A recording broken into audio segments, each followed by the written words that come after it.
Imagine this. You're a quarter of the way into a game and an elevator simply doesn't work.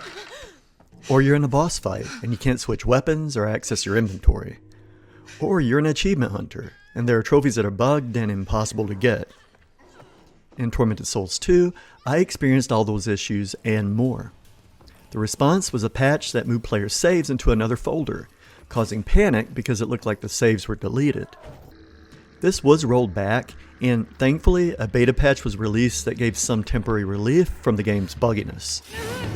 The next patch promises to fix around 40 problems. 40! Unacceptable.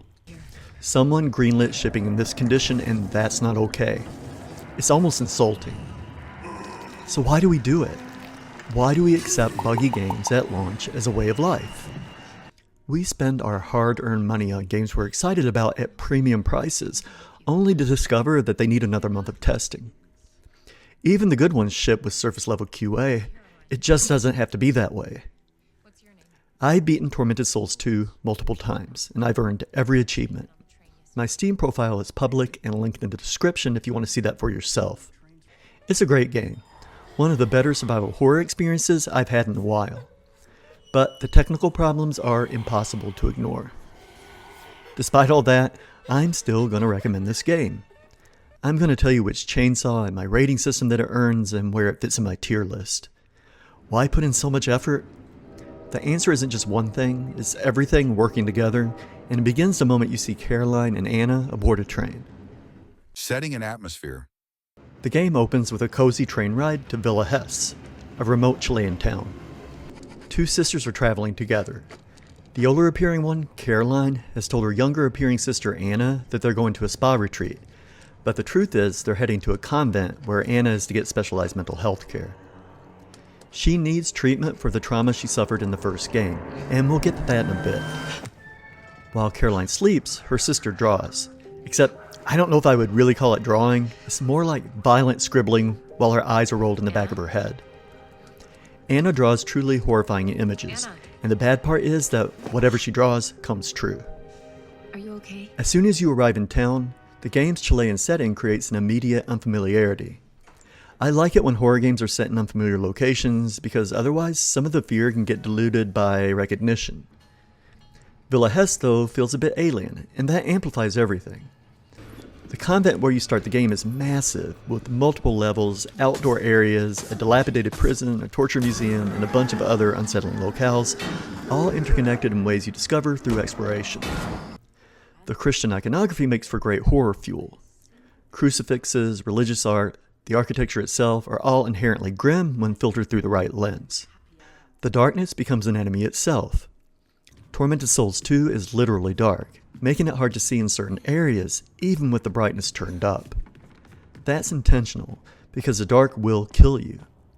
You can hold a lighter to illuminate your surroundings and stay alive, or you can use your weapon in a lit area. You can't do both.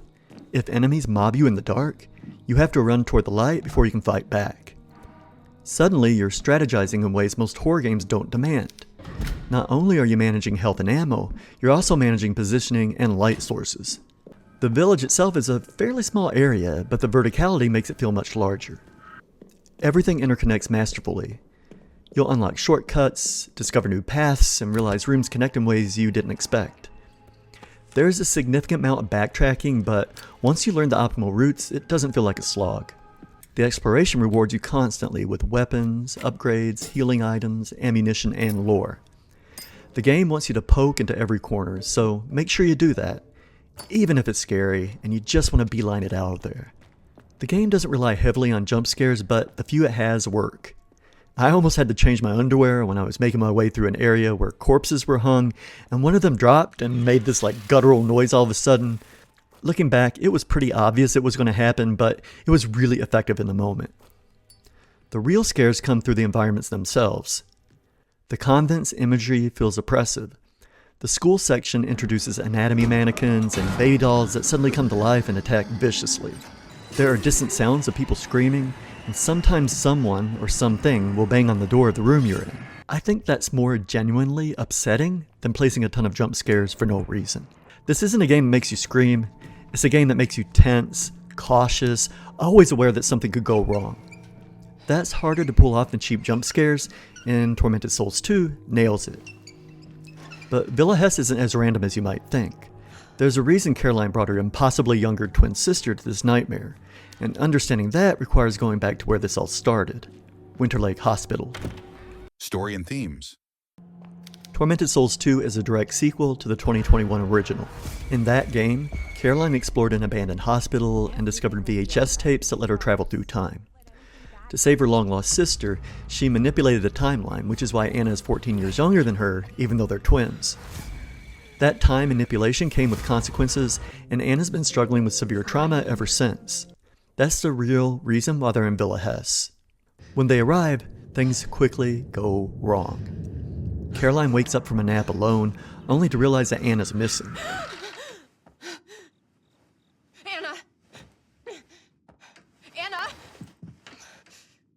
Where are you? After a frantic search, she finds her in a chapel being manhandled by nuns. That's when we meet Mother Lucia, who confronts Caroline directly before a particularly large nun restrains her and puts her in a sleeper hold. Night-night, Caroline. Caroline wakes up later with huge needles driven through her body. After pulling them out, in a moment of wooziness, she gets dressed and embarks on what might be the wildest walk of shame in gaming history. Her only goals are to find Anna and get out of Villa Hess alive, in that order. The story doesn't try to be philosophically complex, but it doesn't need to be. The themes are clear-cut: sisterhood, sacrifice, and doing the right thing regardless of the consequences. Caroline manipulated time itself to save Anna in the first game, and now she's willing to face down whatever darkness lurks in Villa Hess in order to continue to protect her. It's not trying to be Silent Hill 2 with layers of psychological symbolism, and that's fine. Sometimes a straightforward survival horror story told well is exactly what you need. Villa Hess is populated by NPCs who have their own reasons for being there. One that stands out is Miguel. He's essentially a male version of Caroline, driven by his own personal mission to save someone.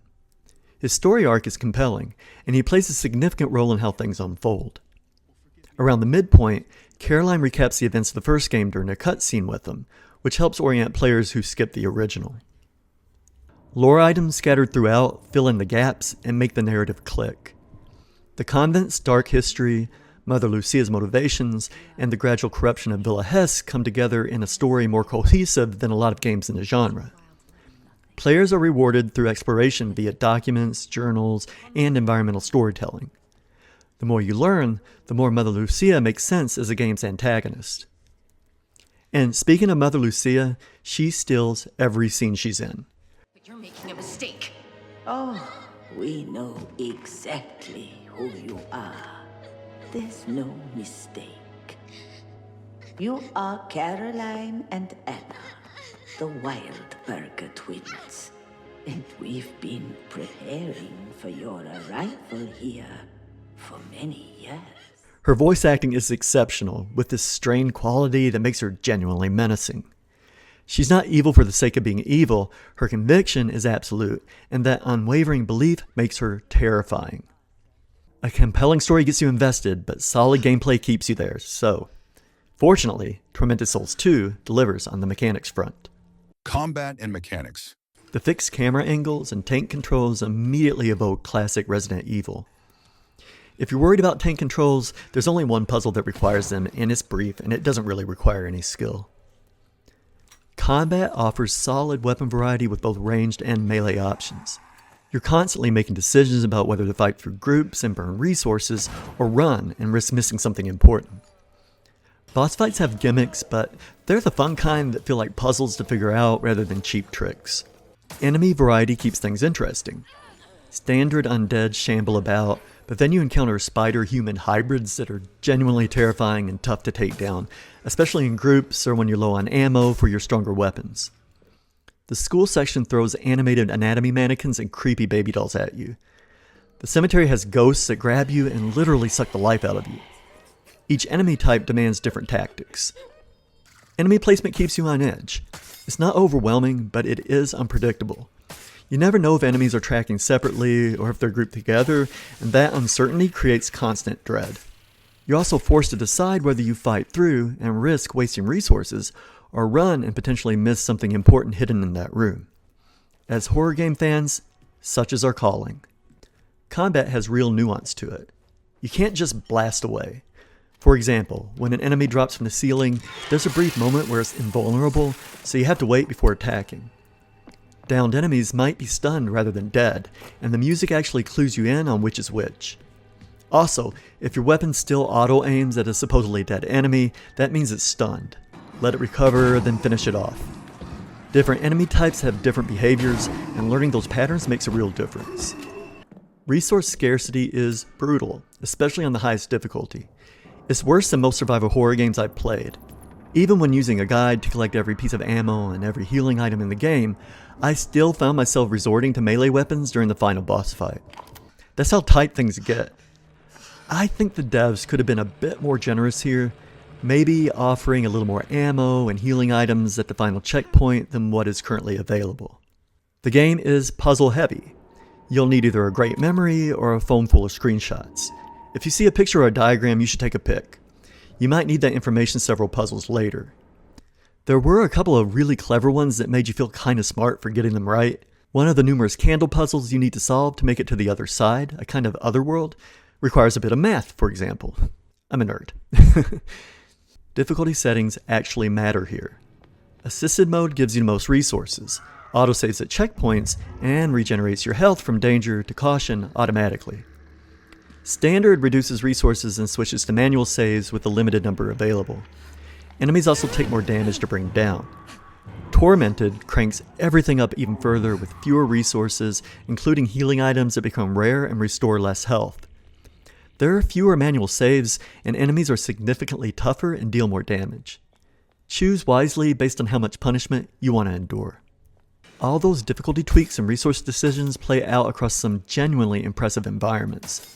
The game doesn't just play well, it looks and sounds stunning too, which elevates the entire experience.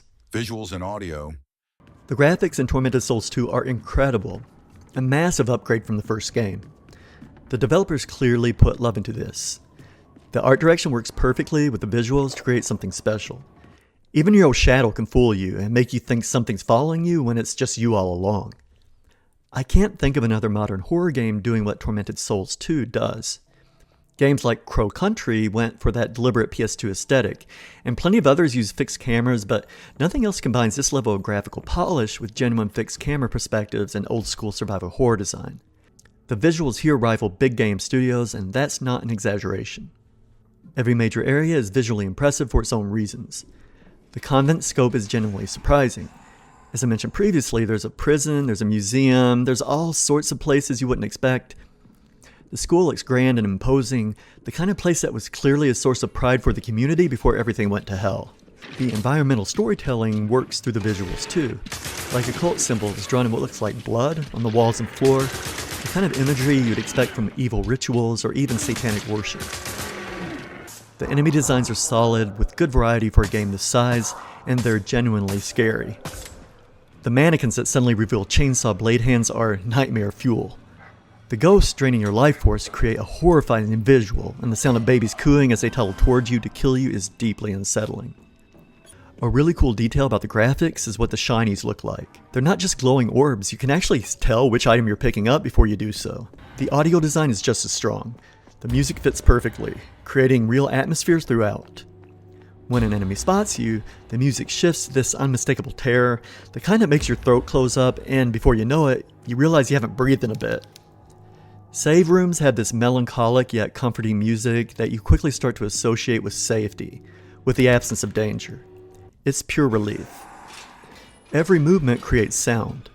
Walking, switching weapons, firing ammo, all register as something vague. The puzzle sound design deserves mention too. When you're examining items and rotating dials, each interaction has its own weighty sound that makes everything feel tactile and deliberate. Speaking of tactile, the haptic feedback is comprehensive and well executed. Everything from firing weapons to clicking through puzzle dials gives you proper controller response. It's one of those details that shows the developers cared about the complete experience, not just what you see and hear. When a game is this spot on with the fundamentals, it makes you want to see everything it has to offer. You want to push through to 100% completion because the experience deserves it. This makes it all the more frustrating when technical problems get in the way of actually finishing what they built. Journey to 100%. The platinum for Tormented Souls 2 is difficult. I put in 4 playthroughs total, 1 blind run to experience the game on my own terms, and then 3 more following this guy named OptiNewbie's guides. I think he goes by Opti. His channel is at OptiNewbie. He has these invaluable guides for getting these trophies, and I don't think I could have pulled this off without his help, so I wanted to give him a shout out. The trophy list is pretty standard, but the requirements are challenging. You'll need to complete the game on all 3 difficulty levels. You'll need to play without opening the map, and then there's the trophy that made me question my life choices, and that was completing the game without saving. That was the hardest one by far, and I have no desire to do that again anytime soon. Some of you trophy hunters out there will probably love that challenge. You and I are not the same. In fact, you're probably a little better than me. Here's the thing though. When I started this journey, 2 trophies were bugged. Completely broken. I couldn't get the platinum no matter what I did. A beta patch eventually fixed them, but if you're thinking about going for 100% completion, consider this your warning. This game had issues at launch, and while they are being addressed, trophy hunters should go in with their eyes open about what they're getting into. And that brings me to the part of this review I wish I didn't have to write. Criticisms. Tormented Souls 2 released in an unacceptable state. I don't care how good a game is underneath its problems. Releasing a product that doesn't work is not okay, and I'm not going to soften that stance regardless of the circumstances. I got soft locked multiple times, the game crashed on me, weapon switching broke, my inventory locked up and I couldn't access it, elevators stopped working, and as I mentioned, 2 trophies were completely bugged and unattainable until a beta patch fixed them. This is unacceptable quality control, period. The frustrating part is that these technical issues overshadow what is otherwise a fantastic game.